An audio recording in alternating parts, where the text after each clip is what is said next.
নমস্কার বন্ধুরা, আমি ছোট রান্নাঘরে সকলকে জানাই স্বাগত। সকালবেলা চলে এলাম রান্নাঘরে দুটো রেসিপি নিয়ে। আর বাজার থেকে সুন্দর বাটা মাছ নিয়ে এসেছে, বাটা মাছের ঝাল বানাবো। আর তার সাথে আরও একটা নতুন ধরনের জিনিস আপনাদেরকে রান্না করে দেখাবো। বাটা মাছ বেশ সুন্দর সাইজ, অনেকগুলো বাটা মাছ নিয়ে এসেছে।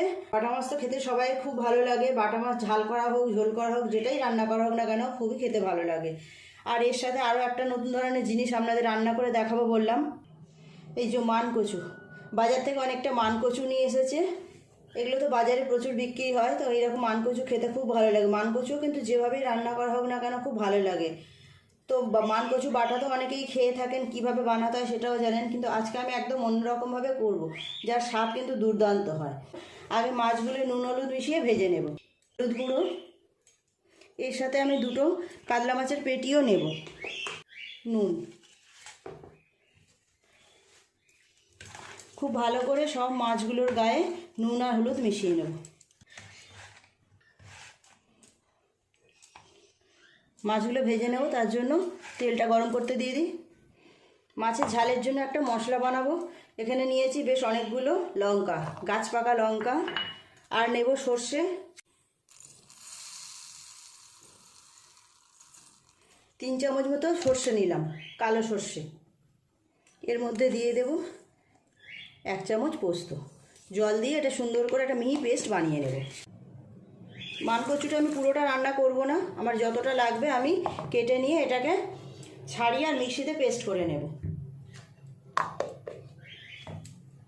তেল খুব ভালোভাবে গরম হয়ে গেছে, এক এক করে মাছগুলো দিয়ে ভেজে নেব। মাছের সাইজগুলো কিন্তু বেশ সুন্দর, দুটো একটা একটু ছোটো আছে, কিন্তু বেশিরভাগ মাছের সাইজগুলো বেশ বড় বড়। মাছের এই পাশটা ভালোভাবে ভাজা হয়ে গেছে, উল্টে দেব, দিয়ে অপর পিঠটাও ভালো করে ভেজে নেব।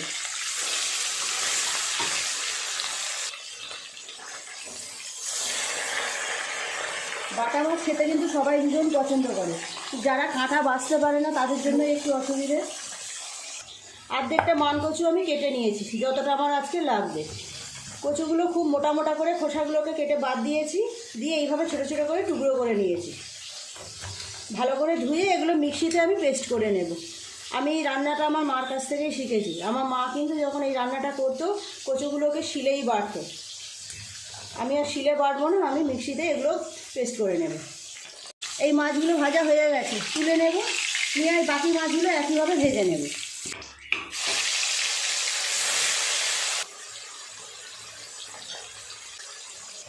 অপূর্ব স্বাদের এই মানকচুটা রান্না করার জন্য কি কি লাগবে দেখুন। নিয়েছি একটু পেঁয়াজ, আদা আর অল্প একটু রসুন, আর প্রতিদিনের যে সমস্ত মশলাগুলো থাকে, নুন লঙ্কা হলুদ, ওগুলো তো থাকবেই। এই দিয়েই খুব সুন্দর একটা রেসিপি বানাবো, সর্ষে পোস্ত বাটা কাঁচা লঙ্কা দিয়ে। এই মাছগুলো ভাজা হয়ে গেছে, তুলে নেব। আর 2 পিস মাছ আছে, ভেজে নিলেই হয়ে যাবে।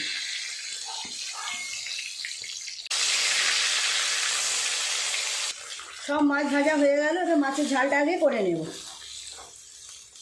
বাটা মাছের ঝালের জন্য দিয়ে দেব কালো জিরে, 3টে কাঁচা লঙ্কা, দিয়ে দেবো সর্ষে পোস্ত কাঁচা লঙ্কার যে পেস্টটা করে রেখেছি,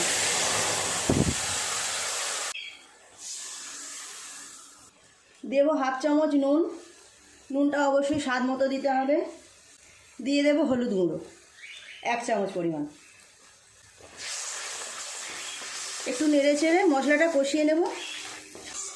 একটু নেড়ে চেড়ে সর্ষে পোস্ত কাঁচা লঙ্কা খুব ভালোভাবে কষিয়ে নিয়েছি, মশলা থেকে তেলও ছেড়ে দিয়েছি। জল দিয়ে দেব।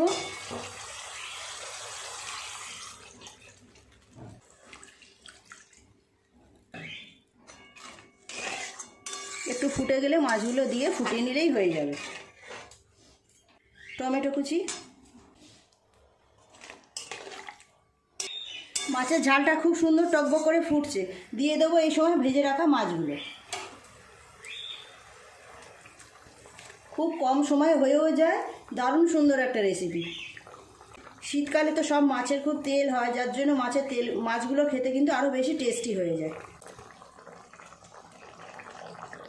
টমেটোগুলো আমি একটু পরে দিলাম, নরম হবে কিন্তু একদম পুরোপুরি গলে যাবে না। খাবার সময় একটু করে ভাতের মধ্যে টিপে টিপে নিলে এগুলো বেশ সুন্দর লাগবে খেতে।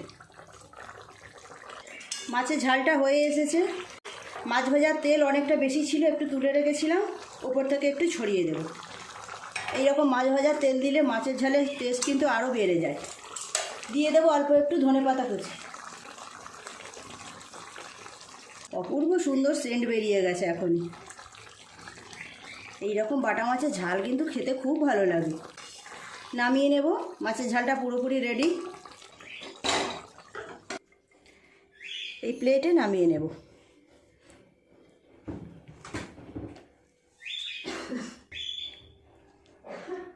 কড়াইটা পরিষ্কার করে নিয়ে কচুটা রান্না করলেই হয়ে যাবে।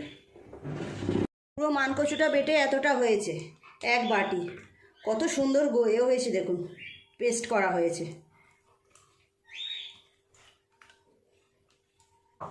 মাছের ঝালটা কেমন দেখতে হয়েছে দেখুন, অপূর্ব সুন্দর। যেমন দেখতে হয়েছে গন্ধও তেমন বেরোচ্ছে।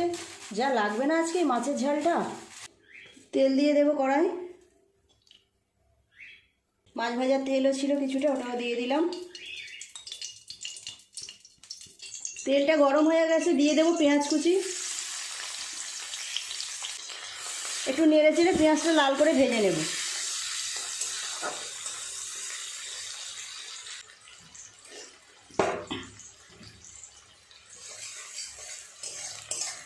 পেঁয়াজটা লাল করে ভেজে নিয়েছি। দিয়ে দেব আদা রসুন, আর এর সাথে অল্প একটু সর্ষেও নিয়েছি 1 চামচ। এই পেস্টটা দিয়ে দিলাম। সমস্ত মশলা একটু ভালো করে কষিয়ে নেব।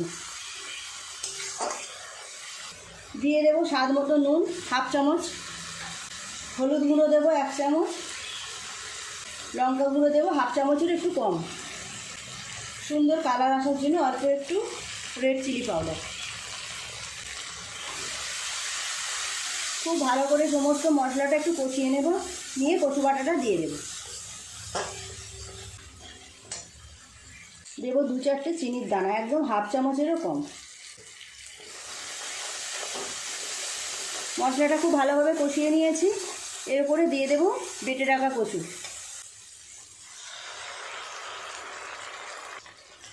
এবার অনবরত নাড়তে হবে। এইভাবে নেড়ে নেড়ে এটাকে শুকনো করে নেব। যারা কোনোদিন এই মানকচু বাটা এইভাবে খাননি, রান্না করে একবার খেয়ে দেখবেন, অপূর্ব সুন্দর খেতে হয়। এইভাবে কচুটা সারাক্ষণ নেড়ে নেড়ে শুকনো করে নিতে হবে।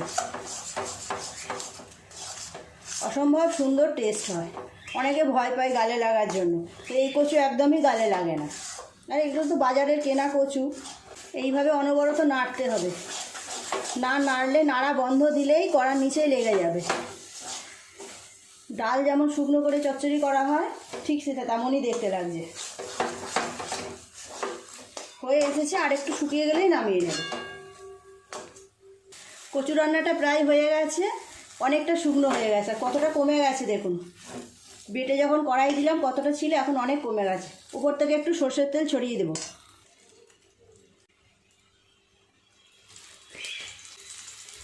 নামিয়ে নেব। এবার হয়ে গেছে, একটু নেড়ে চেড়ে নামিয়ে নেব। কচু রান্নাটা পুরোপুরি হয়ে গেল, নামিয়ে নেব। যা সুন্দর সেন্ট বের হচ্ছে।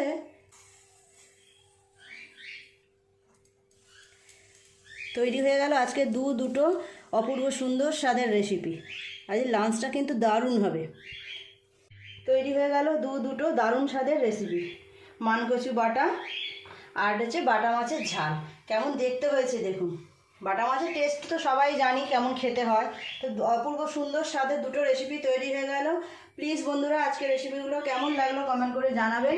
ভালো লাগলে একটা লাইক করে দেবেন। আমার চ্যানেলটি সাবস্ক্রাইব করে পাশের বেল ঘন্টিটা ক্লিক করে দেবেন। তাহলে যখনই আমি এইরকম নতুন নতুন ভিডিও আপলোড করব, সাথে সাথে সবার আগে আপনার নোটিফিকেশনে পৌঁছে যাবে। সবাই খুব ভালো থাকবেন। দেখা হচ্ছে পরের দিন নতুন কোনো ভিডিওর সাথে। নমস্কার।